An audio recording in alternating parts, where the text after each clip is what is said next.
India Community Center is a nonprofit organization based in Milpitas, California, and is the largest community center in North America serving the Indian diaspora. ICC was co-founded by Anil and Jyoti Godhwani, Gautam Godhwani, Naren Bakshi, Talat and Kamil Hassan. I am delighted to inform you that we have none other than Talat Hassan to welcome you all today.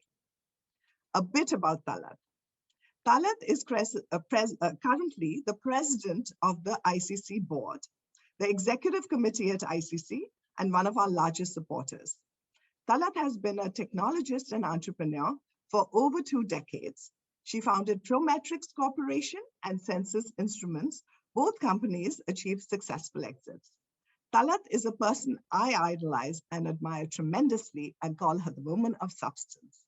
So here is Talat to tell us why she started ICC. Welcome, Talat. Thank you, Rupal. This is such an exciting series, one that's very close to my heart personally, and I welcome all of you. Thank you for taking time out on a Sunday afternoon to spend with our two lead youth, Murli and Rohan, who have grown up around ICC and who are very, very impressive young men, and I'm sure you're going to enjoy the time you spend with them. Well, you know, the reason I was involved in starting ICC is that after coming more than 12,000 miles away from my home in India, I felt that we had such a rich culture going back 5,000 or 7,000 years. And that culture had a lot to offer, not only to people who were living back in India, but people who lived all across the world and who were proud to say that they had this incredible heritage. And I felt that that heritage ought to be preserved and nurtured and celebrated by future generations. And so that's why I was very excited when the Godhwani brothers came to me and asked me if I would join them. So it's been an incredible journey, and we have seen, in fact, our community come together under our motto of unite, serve, and celebrate. And today we're doing all 3 of those things. And I hope that through this series, many of you will get more engaged with ICC, will get more engaged with your community, with your heritage, with your roots, and be proud of your background, and do far greater things than we were ever able to do. So with that, I will turn it back to Rupal, and I hope you have a wonderful afternoon. Thank you. Thank you so much, Talat, for that beautiful background on why you started ICC. I think that is really, really important. So we are very, very grateful. Thank you so much. If you want to learn a little bit more about ICC, please visit our website, www.indiacc.org. Now, we discovered that most middle school and high school kids, they don't know what their passion is and what their dream career would be and what they can do today to get ready for it. Once we found that compelling need, we decided to address that. And hence we launched the ICC Youth Leadership Series. We welcome you to ask questions in the question and answer session that will follow soon. And our speakers will be happy to answer those questions. Now, besides this speaker series, we are offering community service hours to our middle school and high school kids, internship opportunities at Silicon Valley companies, and mentoring opportunities with ICC board members and other professionals. Now, we are so fortunate that we have 4 amazing board members leading and supporting this initiative. They are Shauli Chaudhary, Paras Malhotra, Asif Avan, and Vivek Vaidya. Unfortunately, they could not join us today, but they send you their love. Now it's time to begin this program. Now, it is my great honor and privilege to present 2 outstanding and highly successful young men, Murli Joshi and Rohan Chandra. The best part is that they both have deep connections with ICC, and an even better part is that both these individuals are not just focused on their career. In addition to doing their regular job, They are continuing to give back to society through their nonprofit work. Now, this is what I call leadership of the heart. But let me first tell you a bit about each of them. Murli Joshi. Murli is a venture capital investor at Iconic Growth, the VC firm that invests on behalf of influential entrepreneurs and leaders around the globe. Iconic has invested in companies that you may have heard of, like Snowflake, Robinhood, Zoom, Calendly, and many others. Prior to Iconic, Murli worked at Goldman Sachs as an investment banker working on technology, IPOs, and M&As, etc. And prior to Goldman, and after graduating from USC, Murli started a company with a few of his high school friends in LA. Murli is also very focused on nonprofit work since his young age. I've had the pleasure of knowing Murli since he was in middle school and high school as a camp counselor at ICC. He was my star volunteer at ICC and worked in a very professional and responsible manner. He started as a volunteer in 7th grade as a camp counselor in training, and after 5-6 years, he became the assistant camp director. Now, if you're interested in summer opportunities, internship opportunities as a camp counselor, we have those, so please do contact us. Now, Murli is also heavily involved in other nonprofits, as I talked about. He's serving on the board and as a mentor at Minds Matter SF. He's an ambassador for Annie Cannons, and he's also, helps with the Career Advantage program at USC for the kids wanting to advance in their career. That's so impressive, Murli. Now, Rohan Chandra attended Harker High School, where he focused on STEM courses while participating heavily in music through music theater and jazz band. He attended Brown University for college, where he studied computer science and anthropology, did 2 internships at Google, studied human rights abroad in Nepal, Jordan, and Chile, and was heavily involved in Brown's entrepreneurship program and a cappella program. And after graduating, he moved to Seattle to work at Amazon on the Alexa privacy team, first as a software engineer and then as a product manager. He also volunteered as an impact investment firm called Social Venture Partners. Now, further, he volunteered at the United States Digital Response back in 2020 around the COVID-19 vaccines, safety, efficacy, eligibility, and availability. Thank you so much, Rohan, for doing that. Now, most recently, he's doing a 3-month pre-MBA internship at GGV Capital, a VC firm that's investing in companies at Airbnb, Peloton, and Slack. Now, Rohan is going to be attending a dual degree grad program this fall, doing his MBA at Wharton and MPA at Harvard University. And he loves learning languages. He speaks Hindi, Spanish, Mandarin Chinese, in addition to English. But my favorite program that Rohan worked on was his Eagle Scout program, in which he created earthquake kits for seniors living in the Bay Area and translated in several languages. The best part is that despite Rohan's high accomplishments, he's the sweetest and the most humble kid I know. Now, Rohan and Murli, I'm just blown away by both of you. I'm sure so is the audience. Now, I want to thank you from the bottom of my heart for taking time out of your busy schedule to help all the young attendees today. So without further ado, I invite Murli and Rohan to begin the fireside chat. Thank you, Rupalanti, for a very, very kind intro. It's incredible to see you again and reconnect, and also support the entire community. And Rohan and I are very excited for this fireside chat. So thank you again. To kick things off, into the kind of full gear, why don't we, go ahead and jump into some questions that we had for Rohan to start it off. And so one of the questions that we think about the panel and some of the people that are kind of attending this event is really about their stage in high school and middle school, and really identifying some of the key passions that they want to develop over that time. And so Rohan, when you kind of were in high school, and we both went to the same high school but did very different things, we'd love to understand a little bit more about what was your passion. What did you kind of think about, and how did you develop those? We'd love to hear more about that and kind of go from there.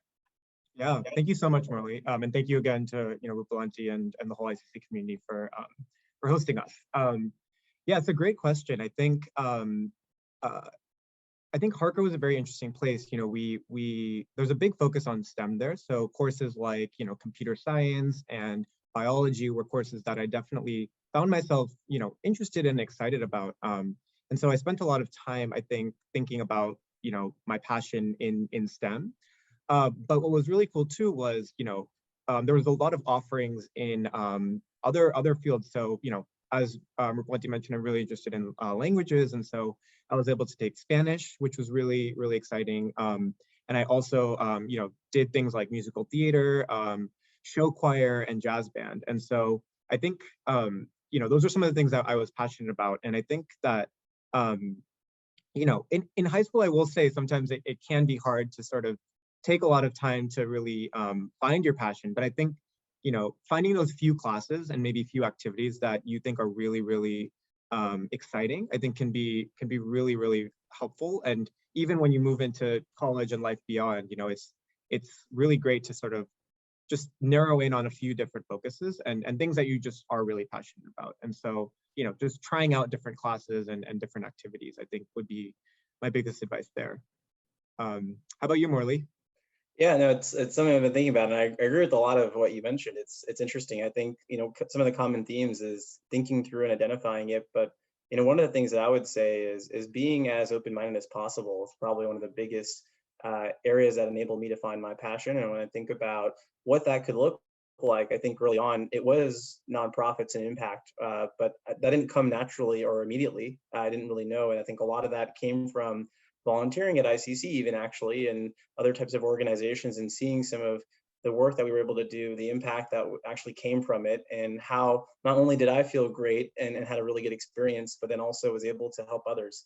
And so I think trying many different kind of dimensions was really great. And I think the way that I personally had developed it was really through trying out a lot of different venues. And so it wasn't debate at first. If you ask my parents, they also encouraged me to try out musical instruments, which didn't work out so well. Also tried out many other venues. Also, I remember when I entered Harker and for high school, I tried out debate for the first time. I was not a great public speaker. It was something that I struggled with very unnaturally. And I think over time, got a lot of joy and gratification from kind of those activities, and realized that passion can come from over time, and it doesn't happen immediately necessarily. And so I think being really open-minded, trying as many things as possible, and as you said really well, Rohan, I think developing that focus over time with those passions that you kind of are excited by is something that I would encourage everyone to do, but has been really rewarding for myself if I look back. Absolutely. Yeah. No, I totally agree with that. I think keeping an open mind is really critical, especially because we are you're in middle school and high school, and you have plenty of time to hone in on things later on. So I think it's a good time to do that. Morley, I want to ask you, how did some of what you're talking about impact the specific classes and activities that you did? Yeah, it's really interesting because I think with all these different experiences and having more of an open mind, it allows you to try out a lot of different things and learn from them. And it's not just learning about what you're good at, but it's also learning about things that you may not have as much of an excitement for. In terms of developing myself personally, I kind of alluded to it earlier. I wasn't necessarily the best public speaker. I remember I was really, really shy. I would be afraid of even doing something like this back in the day. And I look back in terms of how debate has really developed a lot of the confidence that I have to be able to speak with others, not just in a group setting, but also in a larger audience, and think through things kind of critically in real time. I think a second dimension is when you do things that are so you're passionate and are fun for you, it really comes from a sense of joy. And so you don't really think of it as work, or you don't think of the stress and anxiety that comes with a lot of these decisions. And so a lot of when I think through how it personally developed me was developing some of these maybe more tangible skills, whether it's public speaking or technical skills, et cetera. But then also just thinking back and recognizing that I had so much fun doing it. And I think when you have all those things, Rohan, it makes it a lot easier. But and actually back at you to that degree, there's a lot of different ways that you can get involved, and being open-minded can sometimes be stressful, right? There's so many different activities that we could have done. And some are very fortunate to have a broad set of what that could look like. And so how did you think through prioritization? Can you imagine SATs, school, actually trying to have friends and a social life and all the other extracurricular activities. You learn many languages, which is incredible. So, would love to get a sense of how you balance that and how do you prioritize and manage all that stress too. Yeah. I actually, as you were mentioning this, had a really interesting story that I remembered. So it was actually my freshman year of high school. I was, really excited about tennis. I had been playing tennis for many years before, and but I had also, developed a passion for singing more recently. And so there was actually, I think it was the spring time frame. Both it was during the tennis season, as well as the big musical, every year was put on then. And I was really, really excited to do both, right? I had been playing tennis for so long and I wanted to continue that passion, but I also just, really wanted to try something new and try the musical theater. And so I started doing kind of both of them. And, after maybe a month, both of them were like, you're not able to spend enough time on this, like you need to just choose one. And it was really hard. I think like I love both opportunities. But going back to what you said, I thought more about, what is it that like makes me wake up in the morning and actually just like really get excited? And for me, that ended up being musical theater. Like I felt myself really kind of, enjoying singing so much more and really kind of, putting myself in front of an audience and performing and, acting as other characters. I thought that was really exciting. So, it kind of was like being more introspective and thinking deeply about, what is it that I'm passionate about and what makes me get up. And I think that even leads to, like some of the other classes that I took, whether it was, leaning into computer science or, some of the biology classes or, choosing to take 4 years of Spanish in high school. And, I'm sure we'll get to this later, but it's also the same sort of like foundation has led to sort of even today, how I make decisions and how I choose what to spend my time doing. Yeah, that's actually really great. And I had a quick follow-up to that, which is it seems like there was a lot of unique kind of opportunities that you had and passions you developed. I don't know many folks that really were able to balance a combination of computer science and also like a passion for the arts. And when you think about a lot of expectations in today, it's excellence in kind of everything you do. Uh, how did you think about, hey, this is what society expects, someone to do, especially, at Harker, you said and alluded to earlier really well, which is there's a lot of focus on STEM and doing that, but not necessarily that there weren't, opportunities elsewhere, but, that was kind of a primary focus. And despite that, you were still able to look at other venues out there. And so for, students and looking back at your older self, what would you kind of advise them to do in terms of identifying opportunities that may be a little bit more unconventional and think through what that can mean for them and, how to find those opportunities as well? Yeah, it's a great question. I think maybe like, again, it's staying true to yourself and really kind of staying true to yourself while being open-minded. So finding, activities that you may not have thought about before. And, we do live in a society where, we are molded to sort of, be the specific type of person who does, especially oftentimes in the Indian community, it could be like, maybe STEM or maybe, maybe going and being a doctor, going into, engineering. And I think it's just so important to really find something that excites you and makes you passionate. And I think like, again, I think it goes back to just trying things that are outside of your comfort zone, trying things that you may not have thought about liking, and that would be my biggest piece of advice there. Yeah. Do you have anything to add, Morley? No, I think that's very well said. I think it's interesting. I look back on my career, or just even high school and college time, and I decided not to go the STEM route at all. I studied a business major, and that definitely felt almost, as you alluded to, a little taboo in certain ways. It felt a little unique and not a technical major at its core, but learned a lot of analytical skills in terms of financial modeling and accounting, which was really important for the business and finance world. And as I think back in terms of leading into areas that I was interested in, and going back to some of the points we mentioned earlier around looking at different venues, and the way that passion also kind of naturally developed was through those extracurriculars that I did at Harker and at school, whether it was like an organization like DECA, or finding out that business was able to allow me to have some of the skill sets I learned from debate, also DECA, and then other things that I was passionate about as well. And I think as part of that, I also was seeking impact. And so for me,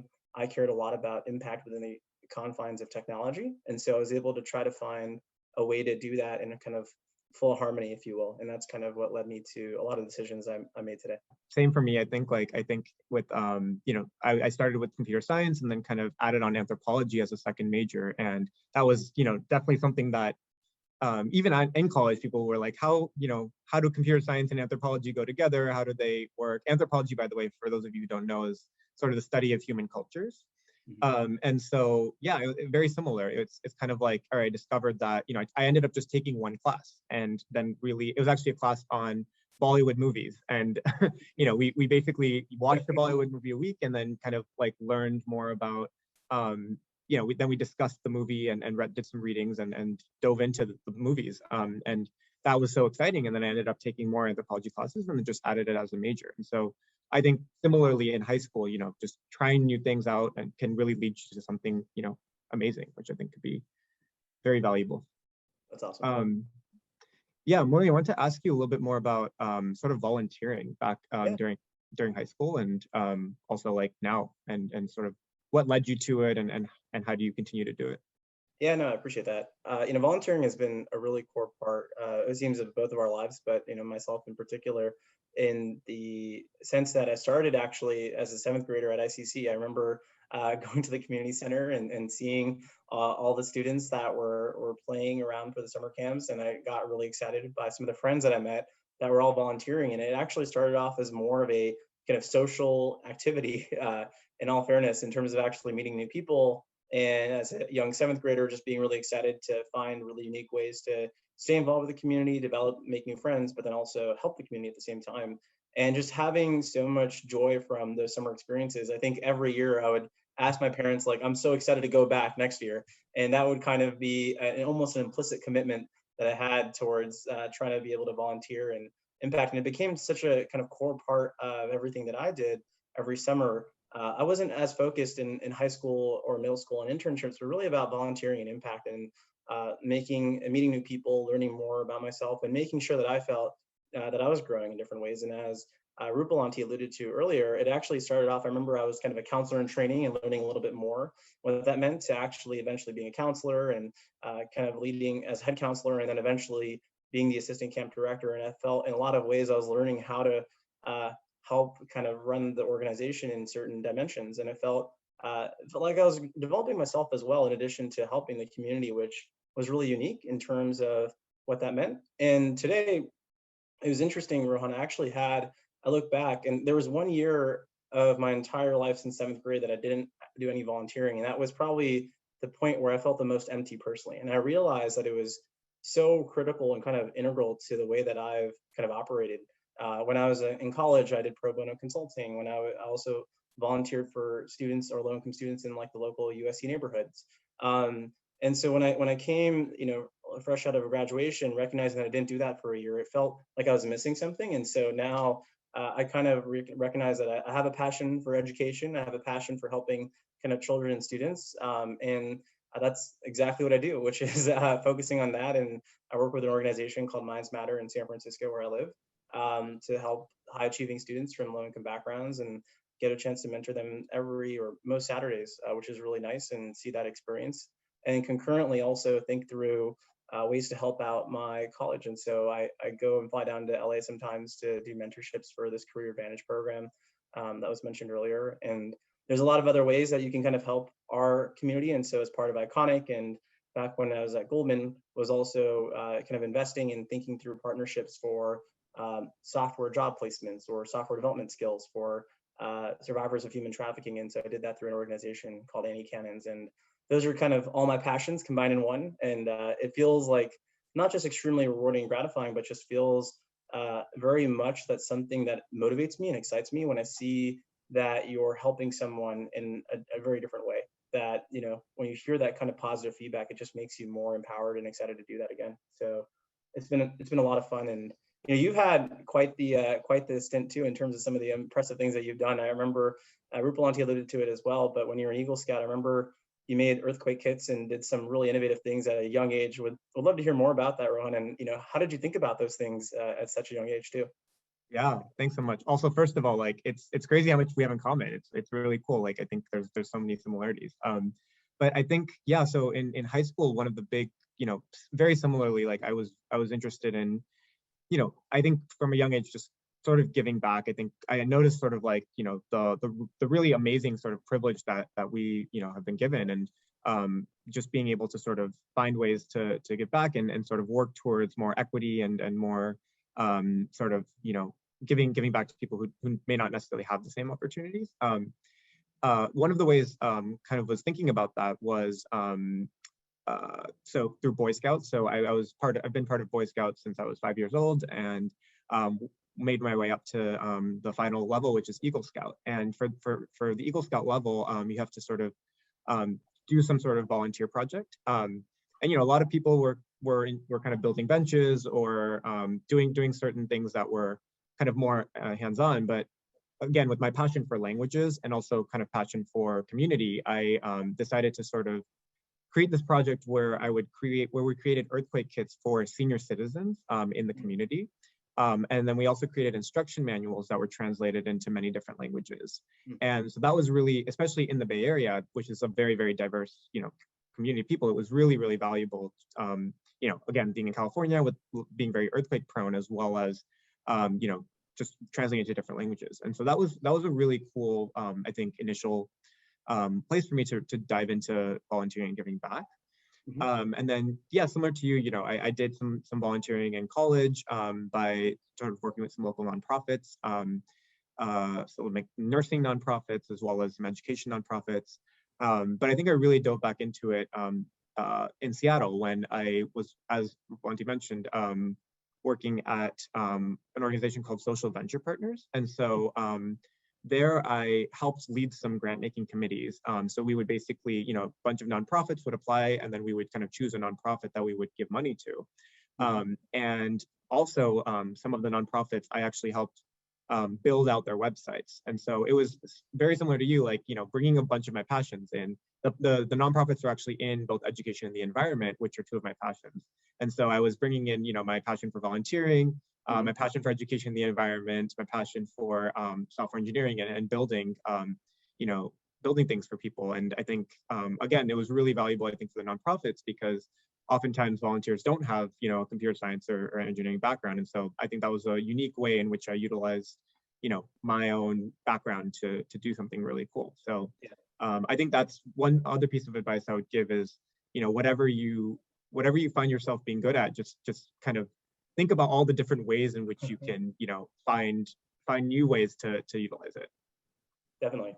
No, it's really well said, and I really echo that sentiment too, in terms of it's almost like cross-functional, or however you want to call it, in terms of being able to apply a certain skill set in many different ways, and that's incredible. And maybe even a little bit more tactically, when you think about these really interesting roles, a lot of some of the questions that are coming in seem a little more tactical in terms of how did we find these opportunities when you think about internships or even volunteering, right? And how, we know that ICC has some awesome, kind of volunteering opportunities as well, but just generally when we think of that, once we identify our passions and areas that we're interested in, how does one tactically go about finding it and actually making that kind of come to life? Yeah. I think the first thing I would say is, you just have to be open and be patient. Like I think I remember, like, for my first internships in college, I applied to maybe 200 companies or something like crazy, because I had no experience. And so I needed to sort of just find someone who would take me under their wing and teach me. But I think a big way to do it is, reaching out to people who might have the job that, you're interested in, whether it's through LinkedIn or whether it's through finding their email and emailing them. I think that's a great way to start. And I think just also doing a lot of research online to really kind of find what aligns well with your interest can be really valuable. And then, of course, studying and prepping for whatever kind of the interview style that there is. And I know that's kind of more on the college level. I think in high school too, thinking about internships and stuff, I think it's also similar, kind of going out and finding areas in which you might be interested in. And again, it goes back to just like leaning into your passion. I think in terms of volunteering, there are so many volunteer opportunities. And then like in my case, I even like created my own. And so I think honestly, volunteering is something that is, you just have to figure out what is it that you're passionate about. And then once you do that, like then you can go online and do a lot of research, and maybe you can, talk to some of your other friends or like their parents. And, oftentimes, again, like there's resources like ICC and other many amazing resources to help you find those. And then you just have to kind of take the initiative and go for it. Definitely. Yeah, I would really echo a lot of that. And I think it comes down to some of those traits that we even mentioned earlier, like being open-minded, first identifying what you're interested in, passionate about. The other dimension tactically that I felt had really almost like I kind of learned as a skill set was the art of the cold email. And I don't know how many people are used to cold emailing, but it's the idea of sending someone an introduction kind of via email just out of the blue. They don't have much context, but trying to make it as authentic kind of to yourself as much as possible to share your passion and interest. And an example would be if Rohan was a director of an organization that I was really passionate about volunteering for, and I didn't know Rohan at the time, sending him an email kind of out of the blue or cold is kind of that art of the cold email. And I think if I look back from when I was in high school all the way to even today, cold emails is kind of super important to actually develop as a skill set. And I think when you're passionate about something and you know what you want to do, or you're even learning, taking the time to send someone an email, if you can find it online or get through someone else's kind of contact information, I think it's extremely valuable to share that. And I think in a lot of ways, seeing how people share their interest and learn more from kind of other people is something that kind of makes this all possible. And so I really encourage folks to learn that and try that. You can start at any age. I remember starting in high school. I remember it was a cold email through kind of the Khan Academy, which was one of my favorite first experiences. And I think that kind of snowballed into a lot of other dimensions in my life. And today, even at work, for what I do, I cold email entrepreneurs that are very exciting to work with, and consistently see that it's something that we can apply for internships, for nonprofit opportunities and volunteering opportunities, and then also just developing your own network as well. And so really, really encourage folks to do that, as it's a really important skill set and dimension too, where you can learn a lot. Very cool. I also want to ask, so what drove your excitement in general into technology impact, and then in your case, venture capital? Yeah, I think we talked a lot about kind of impact, but I think technology kind of happened as partly being in the Bay Area and being surrounded by it, but then also really seeing it firsthand. I think, as I alluded to with some of those cold emails, identifying people to reach out to, either within the network or people that I didn't know at all, and just, taking a chance to see what it could look like and learning more based off of what I heard from others or talking to friends. And I remember having the chance to intern at Cisco was actually one of the most pivotal points in my career, where I got a chance to see what it was like to work at a very large tech company. But it wasn't actually the role that I was doing that excited me. It was after cold emailing a few people that worked in their corporate development team that were doing mergers and acquisitions that I get an excitement for finance and strategy consulting. And seeing that application within technology was very, very exciting for me, Rohan. And that eventually trickled me into recognizing that, hey, there's a lot of unique ways for me to do what I love, which is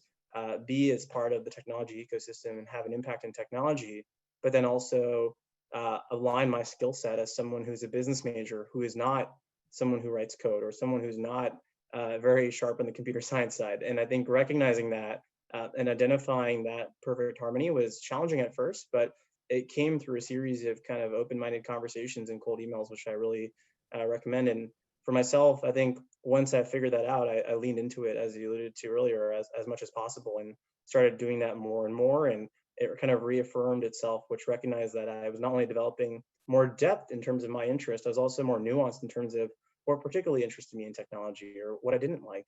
And then also finding mentors, which was another element that we should definitely discuss today. But I think it was really helpful to see that kind of over the course of my tenure and learn more about my interests. How about yourself? Yeah.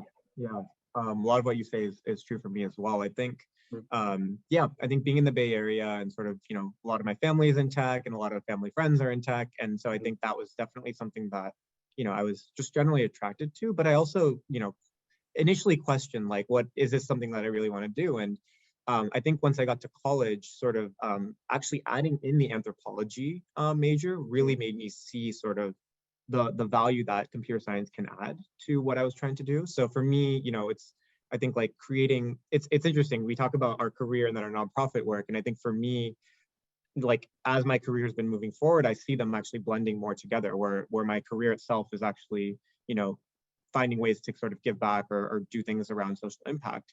And so it was kind of back in college where I started to see that connection. I think Rupalanti mentioned my study abroad program, and I was basically studying human rights in Nepal, Jordan, and Chile. And I actually conducted a project looking at how mobile technology is being used in each of these countries to address human rights issues. And so that was really, and there were so many great examples of that. And, seeing the power of technology beyond, kind of what we typically see in the Bay Area, it was really, really amazing and incredible.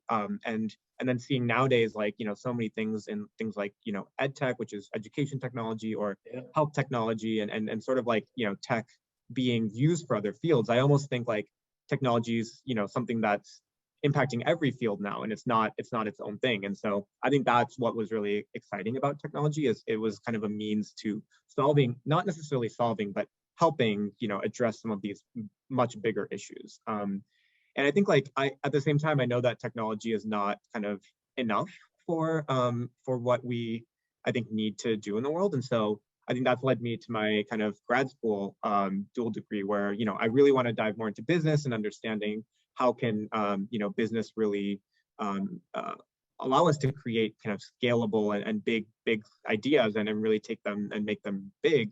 But then how do you also kind of work with the government and through public administration, and how do you make sure that, like, education and health are prioritized by the government? And so I think generally, and venture capital is also interesting too, as a way to sort of, see sort of like impact in so many different fields, and sort of really think about, what are the big areas in which, we want to sort of address things in the future. So yeah, I think lots of different influences, but really kind of, kind of is leading me towards this career path that I'm on now.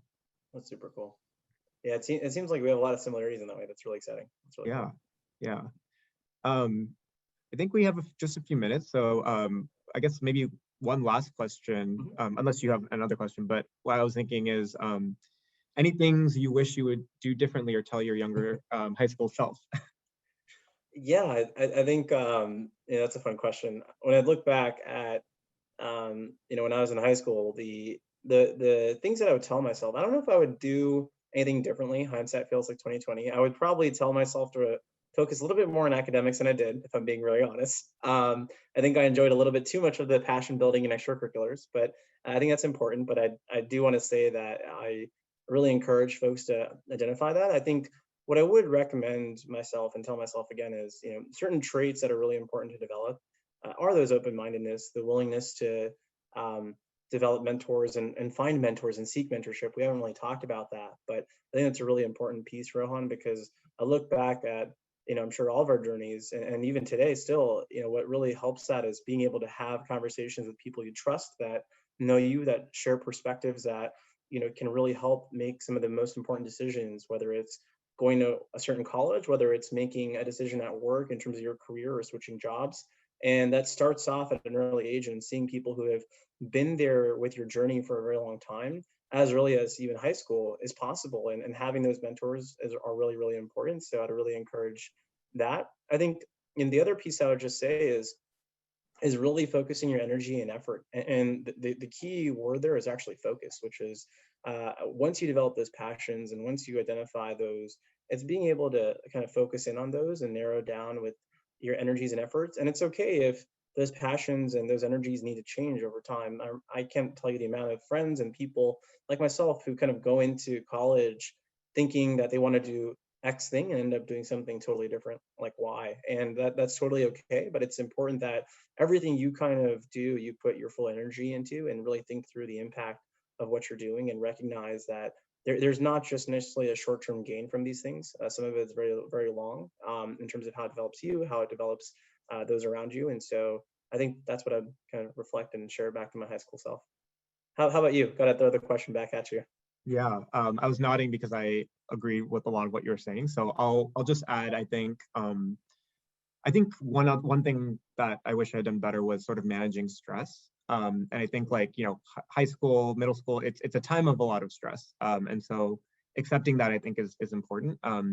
But also like, finding ways to sort of just like also make sure that you're, enjoying life and having fun. I think it's, I feel like I started to find that a little bit more in college and after, and I wish I had kind of, found ways to not just do things, whether it's for getting into college or like, or thinking about like the career, but like finding things that I was actually passionate about. And I did do a little bit of that, definitely through things like musical theater, as I mentioned. But I think, I think I would have liked to, find ways to just, hang out with like spend more time with my friends and hang out. And I know that a lot of, like any uncles and aunties on this call may not like want to hear this, but I think like also taking, a little bit of a break from academics and really kind of allowing yourself to, just enjoy life as well.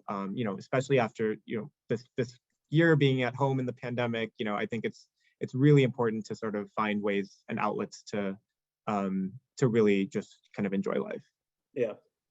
Yeah. That actually made me think of a really, just interesting question off the bat, which is just if you think about the two of us, we're fortunate in that we are not necessarily going through high school and college in the middle of a pandemic. And, if we think about our own kind of respective high school self or middle school self or even college self, how do you think you would react or kind of adapt to this environment? What do you think would change? How would you try to find ways to stay involved and identify opportunities? What would you do differently? How do you think, you would approach this kind of situation? Obviously, it's very unique to everybody. Yeah, that's a really tough question. I think finding ways to just be more active online, whether it's, through LinkedIn for the professional opportunities or through, like social media. I have, there's good and bad to it, but even just like, finding ways to text your friends and sort of like find, there's some really cool innovations nowadays around, like, I remember at the beginning of the pandemic, there was a lot of people were using Netflix Party where they're watching TV shows with their friends, and there were other things. So a mix of like, I think, using LinkedIn and using the power of online, because I think there were a lot of benefits that we got from being able to like, go online and being able to like chat with people who you may not have been able to chat with before. And so I think like utilizing kind of, things like Zoom and LinkedIn more, but then also kind of, finding these new ways to make sure that you really are socializing with friends and really kind of, it's obviously so much harder to do, but, I think when you're with your family, in middle school and high school, I have, my two cousins are in middle school and high school respectively. And, I think that it was really important to just make sure that, they're continuing to chat with their friends and sort of stay involved and not just be only around their parents. No, yeah, that's super well said. I think actually the theme that we're all thinking about right now is kind of mental health to a degree, right? And we think a lot about right now, high school and college and middle school. They're some of the most demanding times in terms of what we do, all the things that we're balancing and prioritizing. And so looking back, if I was going through a high school or middle school or college during this time, and even now, I think balancing mental health is super important. As Rohan alluded to, there's so many incredible technologies that are now kind of helping address that, but especially in a virtual environment where you may feel more isolated than most and not going through a typical high school experience, showing empathy, thinking through and reflecting and being introspective and reflecting on yourself to see if, hey, maybe I do need to take a break, or maybe these are certain ways that I need to create more balance to reduce stress so that I'm overall more positively productive with my time is super important. And I think that's probably one of the biggest important takeaways looking back, and how I'd kind of change this environment too for myself, even at work. Thank you so much, Rohan and Murli, for that really energizing exchange between both of you. We really, really appreciate it. Our audience has a ton of questions that they would love to answer. And afterwards, we'll wrap it up with some of the takeaways that, really amazing points that you've brought up. in this chat. So one of the questions, that our audience member wants to talk about is that during the pandemic, there have been a lot of missed opportunities for high school kids and seniors from getting, internship opportunities just because everybody wants to play it safe. And they, are not as readily available as they've been in the past. What do you think are the right avenues for aspiring high school seniors and incoming college freshmen students to get exposed to the right summer opportunities? I know ICC is offering some, but we'd love for you, if you have any ideas that you could provide to our audience. Yeah, I think one thing I would say is maybe thinking about more informal opportunities. So oftentimes, you have very formal, internships where you apply, you go through like an interview process, and then you get the internship. And it depends on what industry you're in, of course. But I think like maybe finding ways to maybe help out, like maybe on the side. It could be almost more like volunteer work. But I think oftentimes, like in my experience, companies and nonprofits and all these other groups are happy to take any help. And I think that's something that can both help incoming or high school students both learn and also gain experience that you can add to your resume. And so I think it doesn't need to be something that's formal. And I think just kind of whether it's reaching out to your network or just kind of looking online for things that might be more on the volunteer side, I think that's one thing that may be helpful now. Yeah, I think the other thing I would add is just, I think Rohan said this earlier, which is kind of a point of what he just said as well, which is, opportunities you can create your own opportunities, right, at its core. And as you said, that ways that may happen more tactically, maybe specific advice that I would share is just thinking through identifying what you're interested in and then reaching out to anybody, whether it's in your network, whether it's not, and being very, very open-minded. I think when I look back at some of the internship opportunities, I was really focused on, maybe even wrongfully so, in all fairness, in terms of, hey, does it need to be a paid internship? Does it need to be working at XYZ companies, as opposed to really thinking through what the purpose of the internship was? What do I hope to kind of learn? And more importantly, be extremely open-minded around, hey, it may be unpaid, it may be a strict volunteering internship, it may not be directly relevant for what I thought was an area of a lot of interest for me, but in terms of what opportunity was available, what I was able to kind of reach out to, this is what came. And I think if I look back, some of those kind of decisions end up being really happy, quote unquote, mistakes or happy decisions that can be really great accidents. And so I think keeping an open mind around that is definitely one dimension. The second thing is just recognizing that it takes a lot of energy and effort. I think Rohan mentioned even earlier, it could be a couple hundred emails, it could be a couple hundred outreaches. And I remember when I was reaching out to get a job in investment banking, I say this number, and it's probably sounds crazy, but I actually talked to over 175 people. I was looking back, and it's probably kind of insane if you think about how many phone calls that is, but it is, sometimes it takes that much effort to really have those conversations and make it come together. And so when it comes to internships now, I think showing that excitement, that genuine tenacity is something that's very important.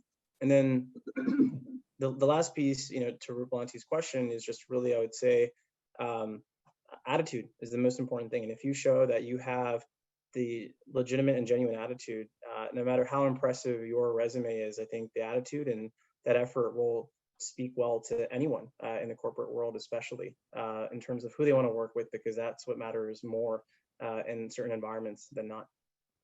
Great, thank you so much for both, for addressing that question so well. There's one question in the audience that's regarding medical, in the field of medicine. Do you have any experience with that?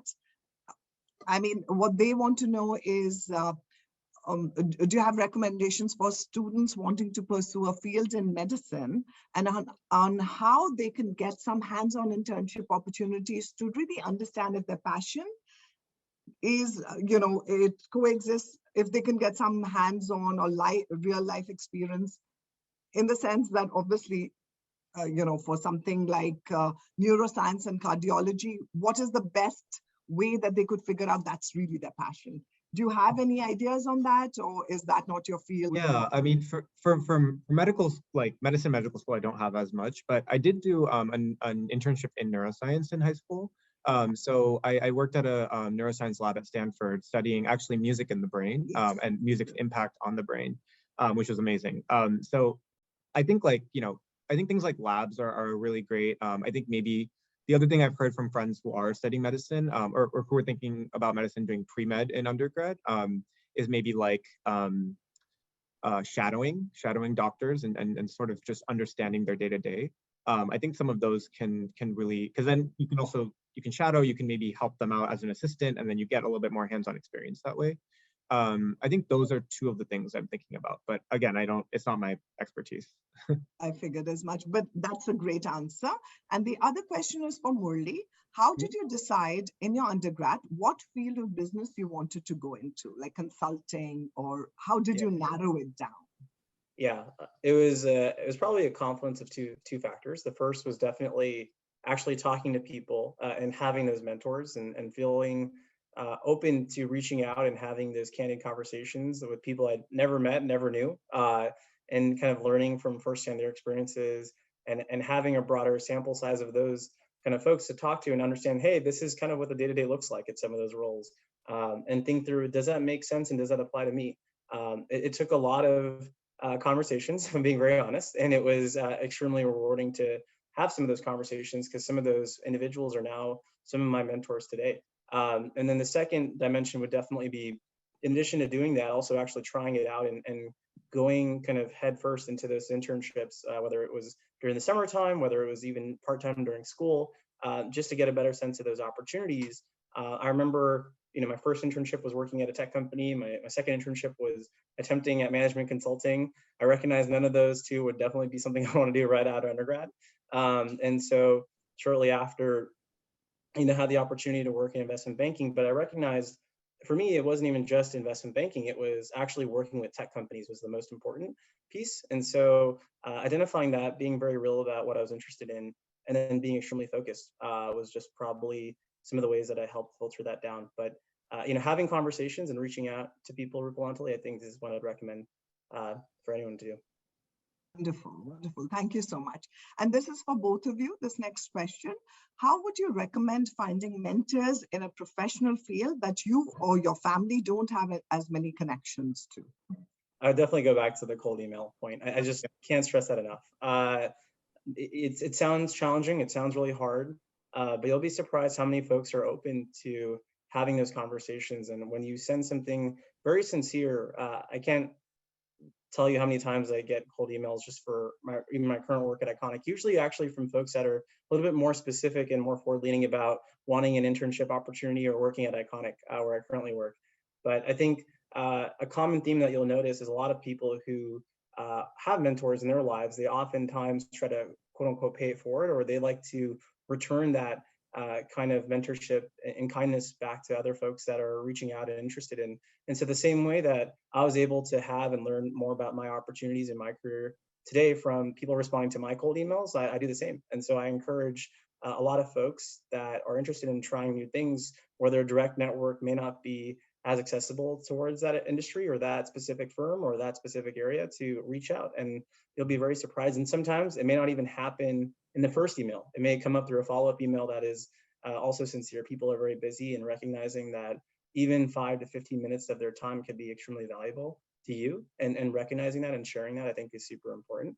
And when doing that, the last thing I would say is just really try to do your homework and your research. Recognize that it's not just copying and pasting the same email template that you could reach out to 150 people to. It's really about understanding and appreciating what specifically their story is and why you think you can learn a lot from that. And I think that also shows more sense of empathy when someone's more willing to respond to you in terms of being an informal mentor or sharing their perspective.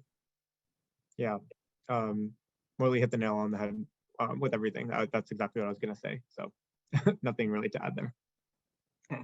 Very well answered. How much did you guys put yourselves out there that you felt comfortable that you would receive offers or opportunities? So when you did cold calls, I mean, did you feel confident that you'll get offers and opportunities?